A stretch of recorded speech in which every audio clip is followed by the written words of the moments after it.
Você já parou para pensar em como os medicamentos agem no nosso corpo? Neste vídeo, vamos entender a farmacologia de um jeito simples e direto. Primeiro, a farmacodinâmica. Todo fármaco atua sobre moléculas-alvo no organismo, que são de 4 tipos principais: enzimas, moléculas carregadoras, receptores e canais iônicos. É por meio delas que os medicamentos produzem seus efeitos. Um exemplo clássico são os inibidores da enzima conversora de angiotensina, os chamados ISA, como o captopril. No organismo, o angiotensinogênio é convertido em angiotensina 1 pela renina, e a angiotensina 1 é convertida em angiotensina 2 pela enzima ECA. A angiotensina 2 é um potente vasoconstritor.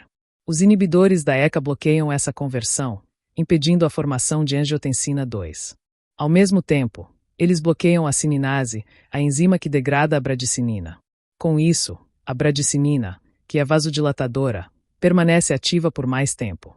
O resultado é a queda da pressão arterial. Mas o que acontece com o fármaco depois que ele faz efeito? Ele precisa ser eliminado.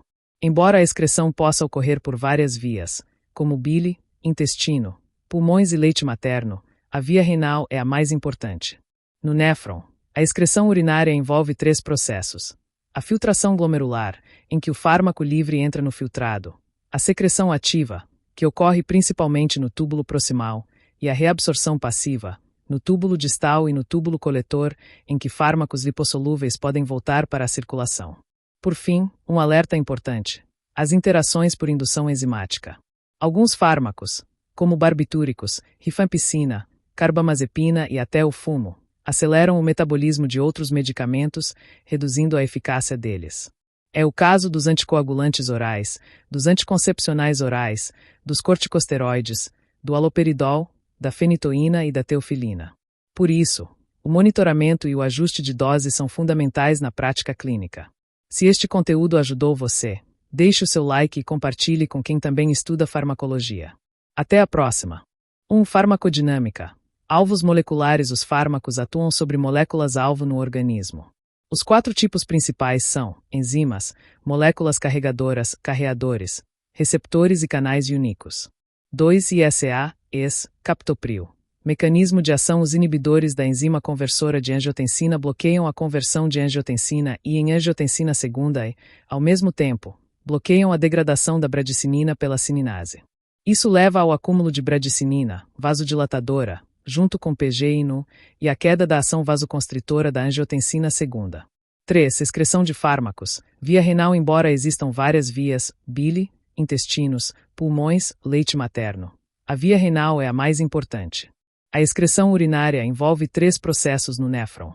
Filtração glomerular. Fármaco livre entra no filtrado pela cápsula de Bowman. Secreção ativa, principalmente no túbulo proximal. Reabsorção passiva.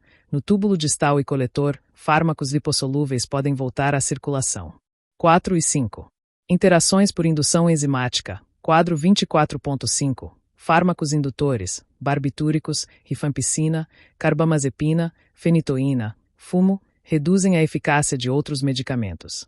Anticoagulantes orais. Efeito anticoagulante. Anticoncepcionais orais, sangramento de escape e falha anticoncepcional. Corticosteroide, efeito terapêutico. Haloperidol e fenitoína, eficácia na fenitoína, risco de convulsões. Teofilina, efeito. 1. Farmacodinâmica. Alvos moleculares. Os fármacos atuam sobre moléculas-alvo no organismo. Os 4 tipos principais são enzimas, moléculas carregadoras, carreadores, receptores e canais iônicos. 2. ISA, captopril. Mecanismo de ação. Os inibidores da enzima conversora de angiotensina bloqueiam a conversão de angiotensina I em angiotensina 2 e, ao mesmo tempo, bloqueiam a degradação da bradicinina pela cininase. Isso leva ao acúmulo de bradicinina, vasodilatadora, junto com PGI-NU, e a queda da ação vasoconstritora da angiotensina 2. 3. Excreção de fármacos. Via renal. Embora existam várias vias, bile, intestinos, pulmões, leite materno, a via renal é a mais importante. A excreção urinária envolve 3 processos no néfron. Filtração glomerular. Fármaco livre entra no filtrado pela cápsula de Bowman. Secreção ativa, principalmente no túbulo proximal. Reabsorção passiva. No túbulo distal e coletor, fármacos lipossolúveis podem voltar à circulação. 4 e 5. Interações por indução enzimática. Quadro 24.5. Fármacos indutores, barbitúricos, rifampicina, carbamazepina, fenitoína, fumo, reduzem a eficácia de outros medicamentos. Anticoagulantes orais, efeito anticoagulante anticoncepcionais orais, sangramento de escape e falha anticoncepcional corticosteroide, efeito terapêutico haloperidol e fenitoína, eficácia. Na fenitoína, risco de convulsões, teofilina, efeito. Como os medicamentos são processados pelo nosso corpo. Neste vídeo, vamos entender o metabolismo dos fármacos e as interações medicamentosas mais importantes. Tudo começa com um conceito básico. Os fármacos lipossolúveis precisam primeiro ser biotransformados no fígado para depois serem eliminados. É o fígado quem prepara o medicamento para sair do organismo. Essa biotransformação acontece em duas fases.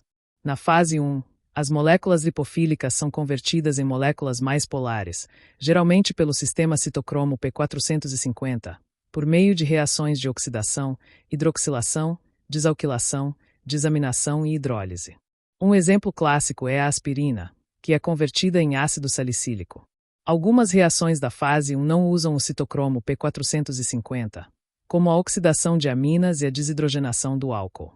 Na fase 2, ocorre a conjugação, tornando a substância mais hidrossolúvel para ser excretada, como acontece quando o ácido salicílico é transformado em glicuronídeo.